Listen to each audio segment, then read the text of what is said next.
Kita ke informasi lainnya dari PSM Makassar. Pemirsa, laga PSM Makassar kontra Persipura Jayapura yang sedianya digelar Sabtu 16 November mendatang kembali ditunda. Perubahan jadwal tersebut menyesuaikan pertandingan PSM menghadapi Persebaya Surabaya yang akan berlangsung 2 hari sebelumnya atau pada tanggal 14 November mendatang.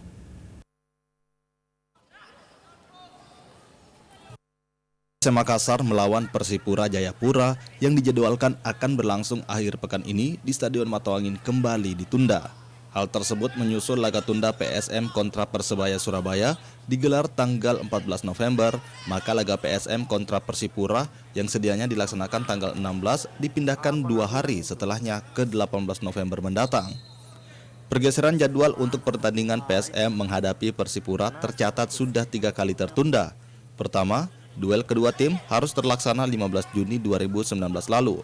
Namun PT Liga Indonesia baru selaku operator kompetisi menunda dengan mempertimbangkan pertandingan internasional yang dijalani Timnas Indonesia di hari yang sama dan akhirnya dipindahkan ke tanggal 6 Oktober.